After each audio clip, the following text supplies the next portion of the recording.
This program is brought to you by First National Bank of Botswana. FNB, how can we help you? Good evening and a very warm welcome to First Issues. Girls and women living in poverty face a number of hurdles that hinder them from breaking the cycle from one generation to the next. Several cultures, for example, in this day and age, still consider education to be an unnecessary luxury for young girls and groom them instead for a life in the home serving their husband and their children. Many cultures even marry off their daughters in their prepubescent years. The lack of resources such as books, transportation, food, healthcare and more is also a monumental challenge to learning and development, especially for those in rural areas. Our guest this evening says witnessing poverty and the plight of rural women firsthand in her travels across the continent made her pause and reassess her growing career in the corporate world and look for ways she could make a difference. The problems are varied, complex, and seemingly insurmountable when it comes to tackling poverty. But she says when she learned that young women were being robbed of an education due to a lack of sanitary towels, she dedicated herself to finding a sustainable solution.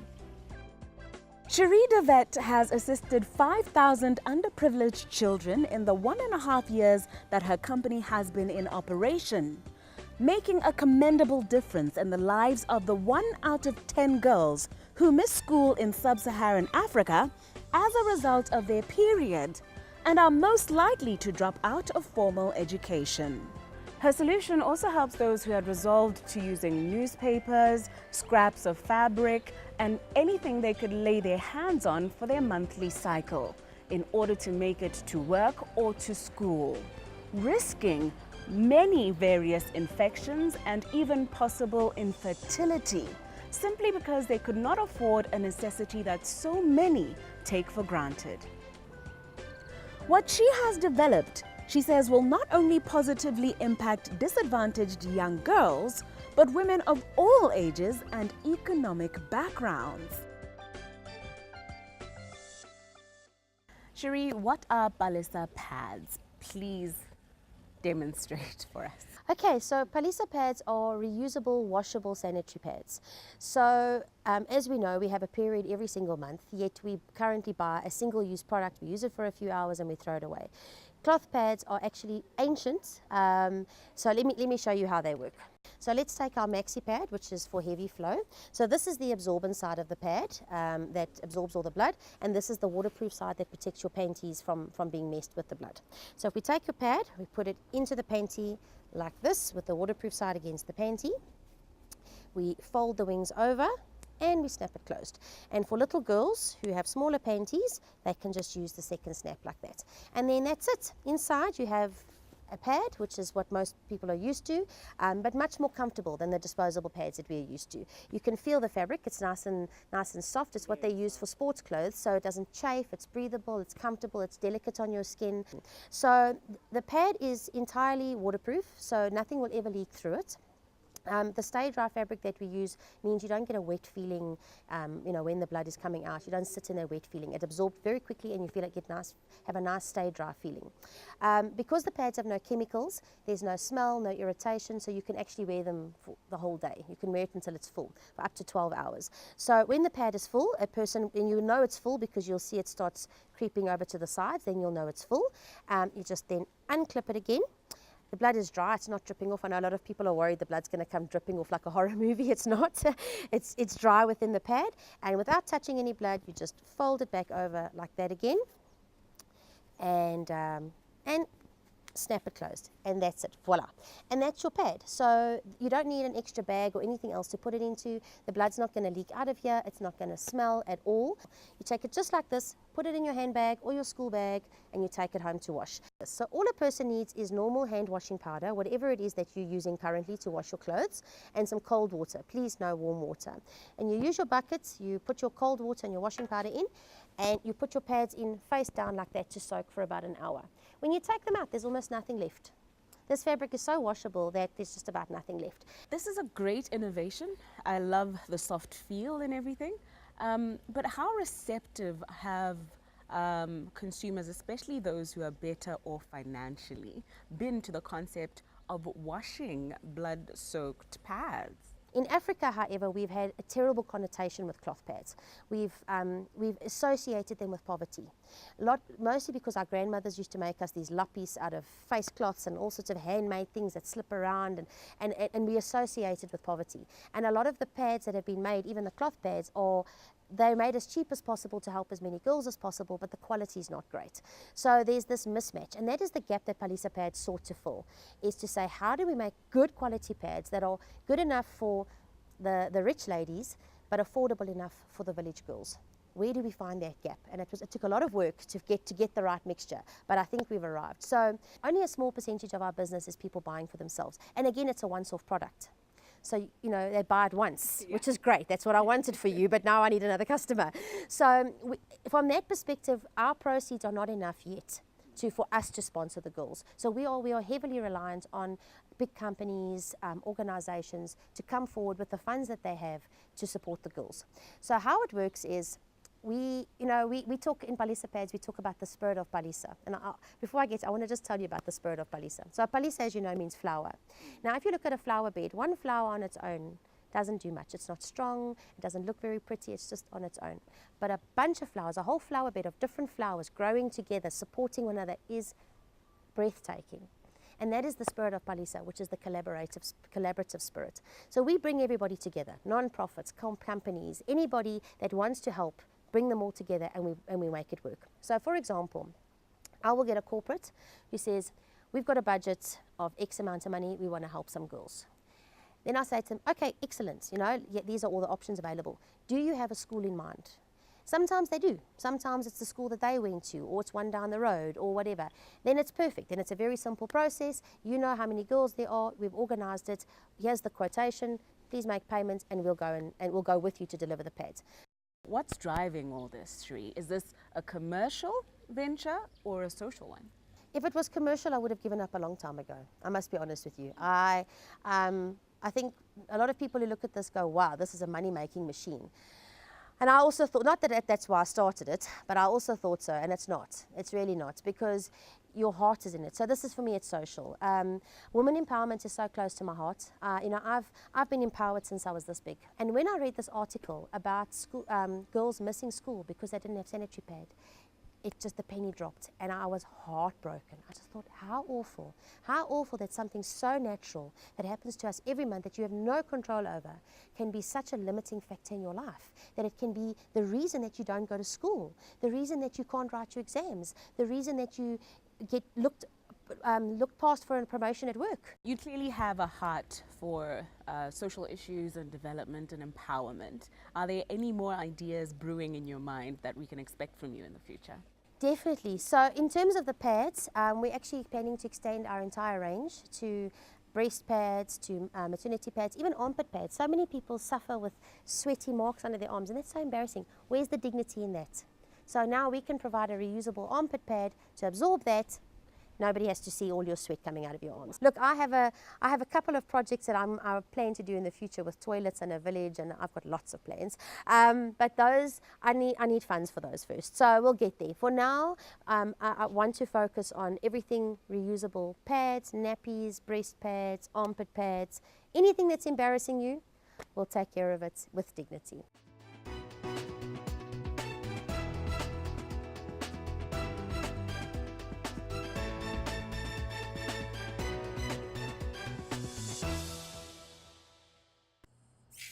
What is the future of help? It's to help people find the great in themselves. The drive, the passion. Help them find their true potential. Help them stretch. Help them grow. That's why we help people help themselves, help the world, because a little help goes a long, long way. FNB, how can we help you?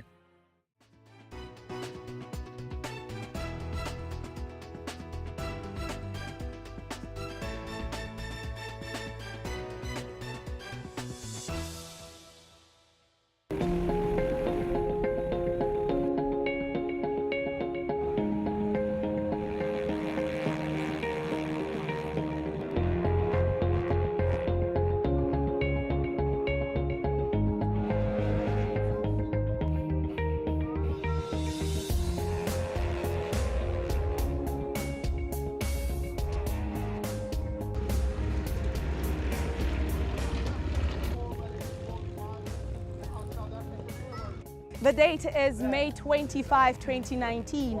The cold late autumn chills hit as the masses gather to place themselves for the spectacle that is about to ensue. Good evening and welcome to First Issues.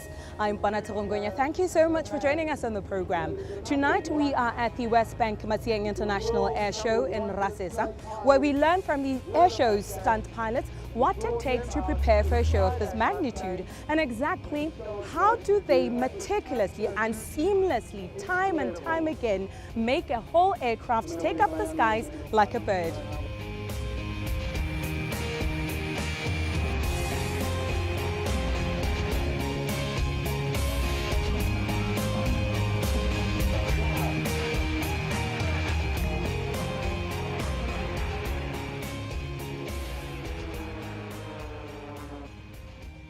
While the masses scream and cheer on in excitement, the aircraft cockpit is manned by sheer focus, skill, and a whole lot of adrenaline. A pilot risking his life to give what spectators have been gathering to witness for 8 years straight and counting. Nevertheless, what does it take to be a world-class stunt pilot?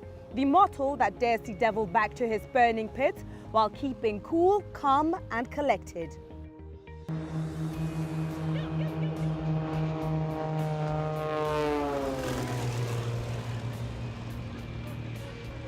On the sidelines of the airshow, we were able to steal a few minutes with Nigel Hopkins, an aerobatic stunt pilot who's also been a commercial pilot for 23 years.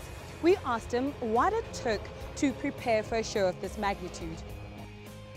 Okay, well, I'm an airline pilot for South African Airways. I've been flying airliners for 23 years. That's my day job. And my second job and my passion is aerobatic flying. So I fly air shows around the world. And that's South Africa, Botswana, obviously we love to be here. We do some air shows in China, and that's what I love to do, it's my passion. What measures do you take to ensure safety during the show for yourselves and also the spectators? Yeah, well, it's obviously a long road to get to be able to do air shows and to do displays, so we spent many years training flying aerobatics. As a team, we practice as much as we can through the season. Pretty much in the off-season, we're training the sequences and the maneuvers we're going to fly. And then through the season we're flying regularly, so we don't necessarily train for each show, we're flying just about every single weekend. So it's more mental preparation, we brief, we talk, we walk a sequence together, then we go up and we go and fly. So there's obviously a huge amount of risk, but that's what we train for. So it's like any sport, you know, you get better as you train and as you get more experience. So the guys that fly on the airshow circuit have the required experience and the required qualifications. So it's how you manage that on the day. Yes, as you say, there's a lot of excitement, there's a lot of adrenaline, there's pressure, and it's you know, just the more you train, the easier that becomes. The more air shows you fly and the more experience you get, the easier that becomes. And on the day, just being mentally prepared, not letting those things distract you, taking the time out before you fly to make sure that you are prepared, and then just having fun. And finally, we asked him what words of encouragement he had for any aspiring stunt pilots. Well, I always say, don't limit yourself to the sky. Live your dreams, do what you can do. It is unfortunately an expensive sport, so it does require sponsorships. That's why you see our aircraft are all sponsored. But if you have the means and you have the opportunity, there's certainly nothing that can stop you. So put your head down and enjoy it.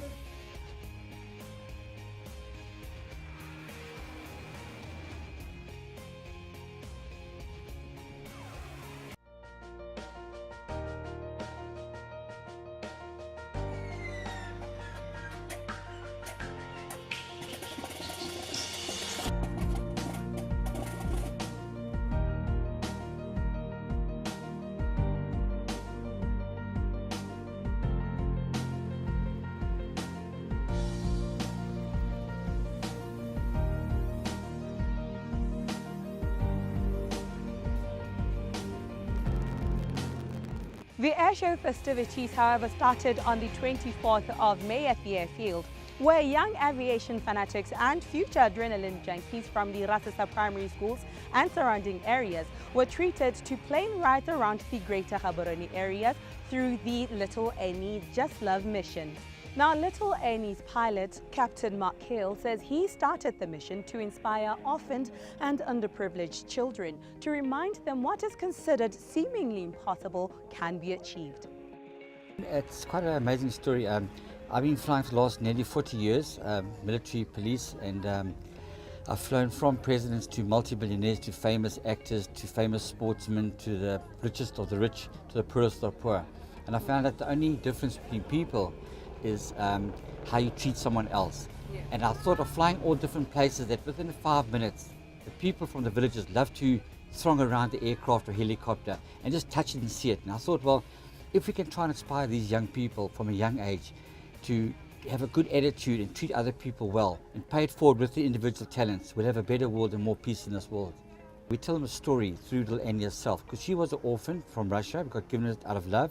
We flew from Siberia to Cape Town, and to inspire the children that whatever your situation is, you can achieve the seemingly impossible.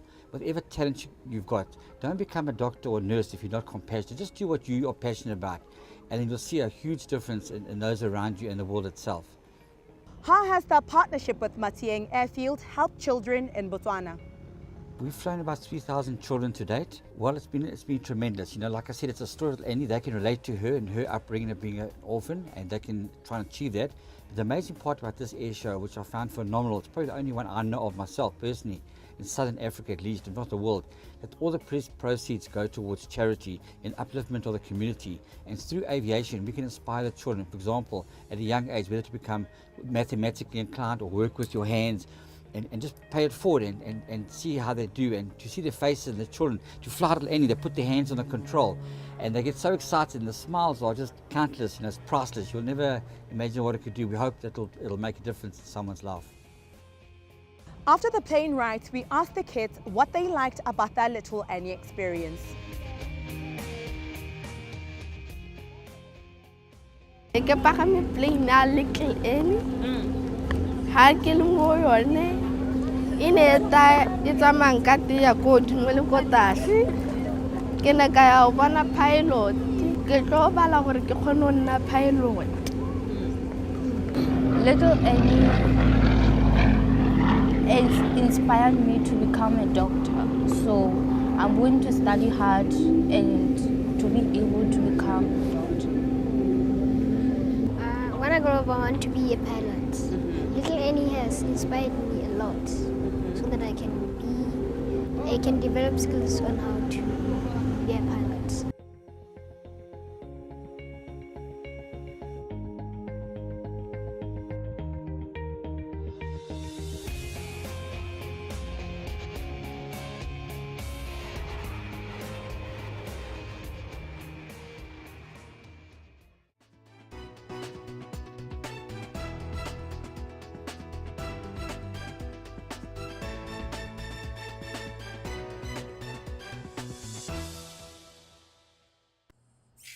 What is the future of help? It's to help people find the great in themselves. The drive, the passion. Help them find their true potential. Help them stretch. Help them grow. That's why we help people help themselves, help the world. Because a little help goes a long, long way. FNB, how can we help you?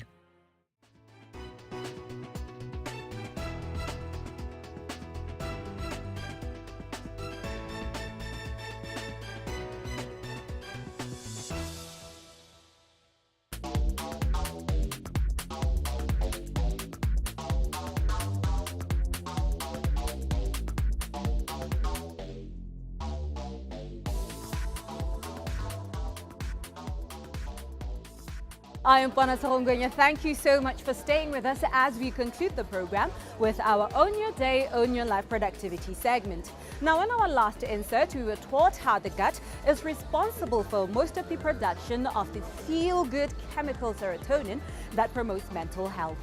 This evening, we ask, what can be done if the good bacteria and process needed for us to function at optimum health have been eroded by antibiotics and other poor lifestyle choices, as listed by Professor Kieran Baggett.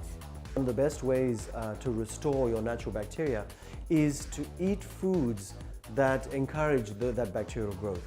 And of course, the expensive way is to take what are called probiotics. Probiotics are bacteria that are capsulated and sold in health food stores at huge expense.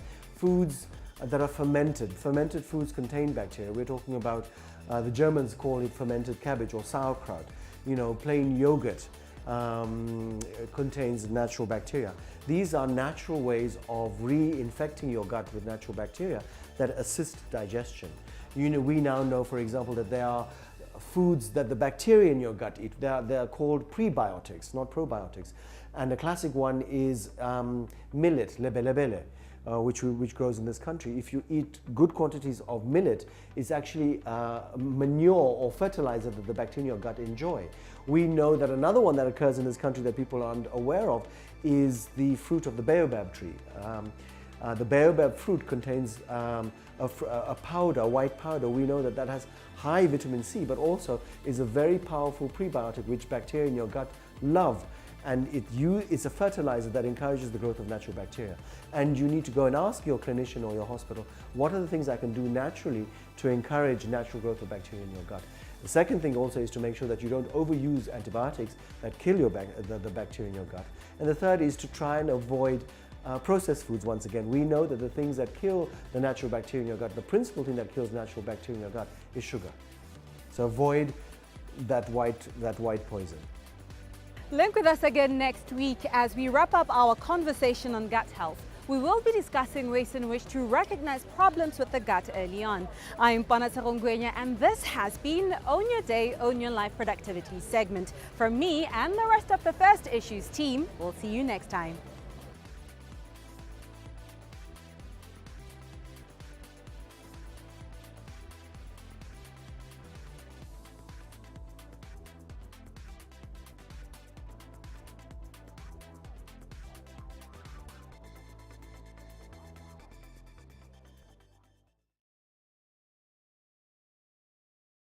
This program was brought to you by First National Bank of Botswana. FNB, how can we help you?